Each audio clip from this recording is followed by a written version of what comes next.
हमारे देश की आबरू बचाने के लिए अपनी जान की आहुति दे दी। इस गाजीपुर की सरजमी पर कहा जाता है कि शायद ही ऐसा कोई घर होगा, ऐसा कोई गांव होगा जहां पर कोई ना कोई मां सींच करके एक वीर सपूत पैदा करने के लिए इस देश की मिट्टी की रक्षा के लिए ना भेजती।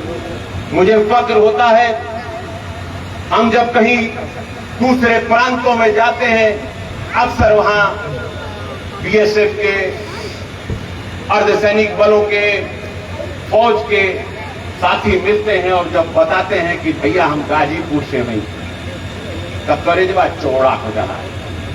कहीं की धरती जो है कि वीरन की धरती, की धरती महात्माओं की धरती है, संतों की धरती है। इस धरती ने हमेशा से अपने खून से, पसीने से मर्दों को सींचा।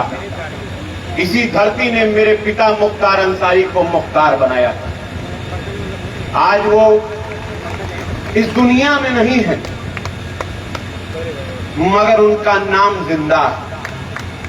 आज भी सामंतवादी मनोवादी ताकत उनके नाम को जब लेती है तो ये बात सोचती है कि जब तक कि वो जीवित था, तब तक के इस धरती पर आसपास के क्षेत्र में कहीं भी कोई सामंतवाद किसी गरीब मजलूम बेसहारा के ऊपर जुल्म करने से पहले इस बात का सोचता था कि उसका क्या परिणाम होगा।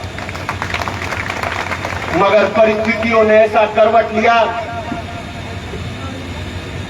कि आज वो हम सबके बीच में नहीं, मगर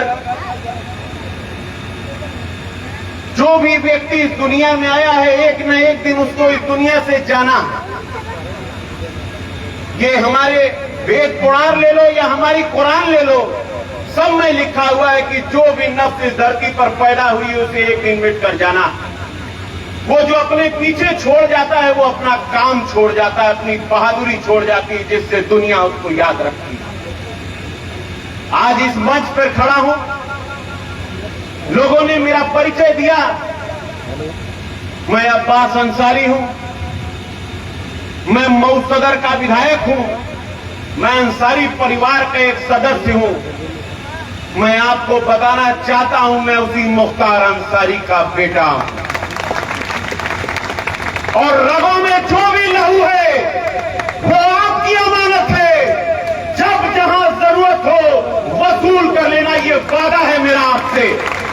ये मत सोचिएगा कि आज वो आपके बीच में नहीं है तो ये सामंतवादी मनोवादी ताकत आपके ऊपर जुल्म अत्याचार कर कर पीछे हट जाएगी और वहां पर बैठे हम मुक्त दर्शक बन के बैठे रहेंगे। मैं आपसे बस इतना कहना चाहता हूं कि मेरे लगों में भी वही लहू है जो आपने अपने बेटे, अपने भाई मुख्तार अंसारी को दिया था। यहां बहुत सारे लोग बैठे होंगे जो मेरे पिता के साथ क्रिकेट खेले होंगे। बहुत सारे ऐसे लोग बैठे होंगे जिन्होंने मेरे पिता के सर पर आशीर्वाद दिया होगा। बहुत सारे ऐसे लोग बैठे होंगे जिन्होंने मुख्तार अंसारी के किस्से सुने होंगे। बहुत सारे मेरे ऐसे नौजवान साथी मिले होंगे जो बदकिस्मती से उनको देख भी नहीं पाए होंगे, उनको मिल भी नहीं पाए होंगे। मगर मैं अब्बास अंसारी आपसे वादा करता हूं, ना हुनर में, ना ताकत में और ना किरदार में, ना कलेजे में आपको कहीं से कम मिलूंगा। मैं जहां भी आपको जरूरत पड़ेगी, अपनी खून की आखिरी बूंद तक आप सबके मान सम्मान और इज्जत आबरू की रक्षा करूंगा। भेजले रहा लोग जेल, काटते नहीं है 4 बरस, कहीं असर दिखा था। 400 बरस भी कटवा दिया जाना, तब वो सामंतवादियों से लड़े खातिर हमके दोबारा सोचे के ना पड़ी। आज समय ऐसा हो गया था कि तनी जो गली मोहल्ला में भी निकले का ना सोचत रहे, आज वो मीडिया में बयान देता हूं। एगो नया सिस्टम भइल बा कि जेकरे कुछ ना बुझाई, वो एगो कैमरा वाले भाई के बुलाई और के सामने अपन बहादुरी का बखान बताए। तो समय होला सब को। कहल जाला कि बुरा समय जब चले ले तो ऊंट के ऊपर बैठे बौने आदमी के भी कुकुर काट ले। तो ये हमार उहे समय चला था। जब हमार समय चला था तो दोनों लोग का उतने समय बा, तनी बच बचा के काट ला जा। बस एक वो चीज याद रखिया जा कि हमेशा रात नहीं रह जाती। ये सूरज जब ढलता है तो असुरों का राज होता है, मगर ये सूरज जब फिर उदय होता है तो फिर से असुरों का नाश होता है और राम राज्य स्थापित होता है। आज सत्ता में बैठे लोग धर्म की बात करते हैं, भगवान की बात करते हैं और लोगों को जाति और धर्म के नाम पर बांटकर अपनी राजनीति की रोटी सेकते हैं। मगर देखिए ना विधि का विधान का 2024 के चुनाव में वही जगह अयोध्या से भगवान अपन प्रणाम दे दे रहा। भगवान अपने आशीर्वाद से वहां पर भारतीय जनता पार्टी के जहाज को डुबा दिए और उसके बाद अगर इनको समझ में नहीं आया तो ही बतावा कि चंदा चोरी भी तो भगवान ने उजारा कर दे रहा ना कि वो आयल है बतावे। जब उन्हीं के चंदा बटोरे के रहे, उन्हीं के चोरी करे के रहे तो पता कैसे चला। मगर ये प्रकृति का नियम है कि तुम अपनी ताकत के उरूज पर जब पहुंच जाओगे तो एक दिन तुम्हारा वो उरूज खत्म हो जाएगा और फिर तुम्हारा सवाल शुरू होगा, फिर तुम्हें नीचे ही आना। और वो सवाल शुरू हो चुका है। उत्तर प्रदेश की आवाम ने ये मन बना लिया है कि तुम वो लोग जो लोगों को जाति और धर्म के नाम पर बांटते हो, तुमको अब प्रदेश की कुर्सी पर बैठे नहीं रहने देंगे। वो लोग जो शहीद की का सम्मान करना नहीं जानते हो, तुम्हें उस कुर्सी पर बैठे नहीं रहने देंगे। वो लोग जो हमारे नौजवानों के पीठ पर लाठी चलाते हैं और छाती पर लात धरने का काम करते हैं, उनको उत्तर प्रदेश की जनता बख्शेगी नहीं। मैं जब कभी सवेरा ऐसा हो जाता है, कल हम लखनऊ से लौटली तो करीब 4:30 बज गई। तो ये गाजीपुर की हमेशा की एक पहचान है कि सवेरे 3 साढ़े 3 बजे लड़का तो निकल जाना तो सड़क पर। इस गांव में भी होंगे कम से कम ऐसे 50 लड़के होंगे जो सड़क पर निकल जाते होंगे दौड़ लगाने। एक समय था कि सेना की भर्ती, आर्मी की भर्ती फख्र का काम हुआ करती है। कोई व्यक्ति अपनी पूरी ताकत, अपनी पूरी ऊर्जा, अपना पूरा धन बल, अपना सब कुछ लगा के अपने शरीर को उस लायक बनाता था। माँ बाप अपने पेट को काट कर उस बच्चे को सींचते थे कि तुझे इस लायक बनाओ कि तू जाकर इस देश की मिट्टी की हिफाजत कर और अपनी जिंदगी इस देश के नाम पर कुर्बान कर दे। मगर ये लोग जो कभी समझ ही नहीं पाए कि हम लोगों की सोच क्या है, वो कभी समझ ही नहीं पाए कि भारत के लोग, हिंदुस्तान के लोग, हम लोग क्या चाहते हैं। इन्होंने सेना की भर्ती खत्म कर दी और सेना की भर्ती खत्म करके 4 साल के लिए टेम्पोररी अग्निवीर पैदा कर दिया। मैं पूछता हूं, जिस उम्र में जवानी अपने चरम पर होती है, हुनर अपने चरम पर होता है, शक्ति, इच्छा, सब कुछ अपने चरम पर होता है, जब वो बच्चा उस उम्र में रिटायर होकर लौट के आएगा तो उसकी क्या वक़्त रह जाएगी समाज में। मगर इनको नहीं समझ में आएगा क्योंकि ये हर चीज को धंधा बनाना चाहते हैं, ये हर चीज में अपना फायदा देखते हैं। आज अगर कोई वीर जवान शहीद होता है तो उसको शहीद का दर्जा भी नहीं मिलता। आज अगर कोई जवान नौकरी से लौट कर आता है या किसी को बताता है कि फौज में है तो लोग मजाक के तौर पर करते हैं, कई साल बचल बा।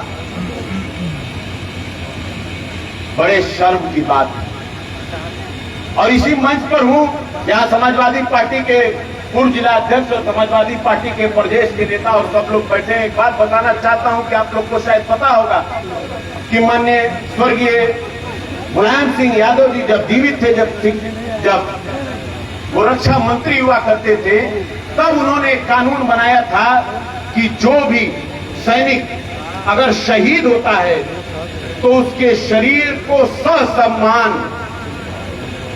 उसके घर तक पहुंचाने का काम देश की सेना करेगी। और आज उन्हीं का वजह है जिसकी वजह से कोई भी शहीद अगर शहादत पाता है तो उसको उसके घर तक पहुंचता है। मैं आप सबके माध्यम से धन्यवाद देता हूं नेताजी मुलायम सिंह यादव जी की उस सोच को, और मैं आप सबके माध्यम से ये चाहता हूं, आप सबसे गुजारिश करता हूं कि आने वाले समय में सोच समझकर जाति के नाम पर, धर्म के नाम पर, पंथ के नाम पर, क्षेत्र के नाम पर इधर उधर में बटिएगा मत, और एक साथ इकट्ठा होकर मुट्ठी की तरह बन करके बिगुल बजाइएगा। अरे ये तो वो धरती है जिसने अंग्रेजों को इस देश से सबसे पहले खदेड़ भगाया था। ये वही धरती है ना। कितना दूर का गाज बलिया, गाज मोहम्मदाबाद, तो लोकसभा भी बलिए ही बा, तो धरती तो वे हो गई। तो जे अंग्रेजन के लठिया के भगा देले रहे देश से, वो अंग्रेजन के चमचन के छोड़ी, जिन्हन के 70 साल लग गए हाफ पॉइंट से फुल पॉइंट हुए में, उन्हन के छोड़ी। अरे आवे तो जाना, आवे तो चुनूगा, भर जाई पेटवा। ये बात पिछली बार तो तनी पा गई लोग, जनता के तनी लुभा दे, तनी पैसा रुपया किया कि हमारे बहन मतारी के पुटिया लेना लोग, मगर अब वो लोग मन बना ले बढ़िया कह दे नहीं कि अब अगर आवाज देवे तो दे के रख दे, बांध ले गठरी, मगर एक बार तो हम लोग के हम खा पता चल गए। इसलिए इस कार्यक्रम को राजनीतिक नहीं बना सकते, क्योंकि आज ये शहादत दिवस है। हमने इसलिए चंद बातें आपके बीच में कही कि हम परिवार में न बैठल बाड़ी, घर ना बा हमार, केहू हमार बाबा बैठल बा, केहू हमार भाई बैठल बा। तो जब आदमी परिवार में आला तो तनी बहक जाला, बात तो बात पूछो, मगर जब आदमी परिवार में बैठेला तो तनी दिल का बतियों कह दे। तो आज आपके बीच में ये दिल की बात रख के जा रहा हूं कि आप लोगों को सिर्फ यहीं के नहीं, आसपास में भी जो अपने साथी कुछ निजी मुफाद की वजह से, आजकल भाजपा वाले बड़ा फायदा देना था ना, कह दिए तो अपने में से दूगो के कि ए तू लड़ जा तो हम खर्चा दे दे, तू लड़बा तो तुहार गाड़ी में हम तेल भरवा दे, तू लड़बा तो हम तो ठिका पट्टी दिला दे। कि कुल जाने ना तो कैसे ठगे में माहिर हुआ।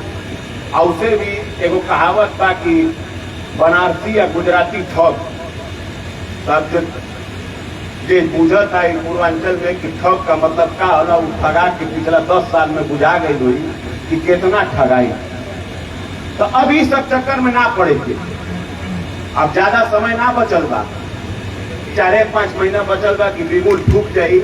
आज चारों तरफ बरसाती मेढक माती लोग इधर उधर चले लगे, कोनो जाति के नाम पर, कोनो धर्म के नाम पर, कोई पंथ के नाम पर, केहू नाम पर, चाहे कि तो हम लोग का वोट ठग ल जा। एक बार ठगे मत दिया जाए। तो हम लोग बहुत अच्छे से जाना तला जा कि कालनेमी के बाद जाना तला जा कि ना, नहीं तरी बताओ जा हम के लगी कि हम घर में आवत ही बतियावत ही, हमार बतिया बुझावता, अंग्रेजी में लिखे ना बोलत नहीं है, बुझाता ना बाबा तो के बुझावत ना। हाँ ठीक बात, हमको तो लगे कि चाइना के हम बतियावत ही तो बुझात बतिया हमार कहीं तन न लगे कि हम बतिया के चल के कहा जाए कि बाद में अंग्रेजी में बतिया के चल गया। देखो आज का जो समय है, उस समय को देखते हुए हम सभी को, जैसे हमारे देश के जवान उस सरहद की रक्षा कर रहे हैं ना, उस सरहद की रक्षा के साथ साथ अपने जमीन की मिट्टी की भी रक्षा करनी पड़ेगी। नहीं तो ये उद्योगपति और पूंजीपतियों की जो सरकार है, कब हमनी के गांव का कुल जमीनिया नाम कर दिए तो के करे पता चली कि अडानी का कुछ बना था, पूरा गाँव में उनके नाम मिल पाए। पता चली कि जितना बंजर जमीन रहे वो मिल गई केहू के अपन गोडाउन बनाए खातिर। पता चली कि जितना आबादी का जमीन है वो मिल गई केहू के अपन गोडाउन बनावे के खातिर। ये लिए कुल बात के समझ के बूझ के जाति मजहब में ना फंस के अपने आप को संगठित रखना और साथ ही साथ ये सामंतवाद और मनुवाद से लड़ाई। आज उन लोगों से लड़ाई है जो हमसे पूछते हैं कि तुमने इस मिट्टी के लिए क्या किया। तो उनके लिए एक शेर पढ़ता हूं मैं अंसारी खानदान का एक वारिस हूं। मेरे घर में ब्रिगेडियर उस्मान से लेकर डॉक्टर मुख्तार अहमद अंसारी भी रहे और मेरे ही घर में शहीद मुख्तार अंसारी भी रहे, जो आपके मान सम्मान और इज्जत आबरू की लड़ाई के लिए सर नहीं झुकाया। सर कट गया मगर झुकाया नहीं। मैं इसलिए आपसे कहता हूं कि हम खून की किस्तें तो कई दे चुके, लेकिन ऐ खाके वतन ये कर्ज अदा क्यों नहीं होता।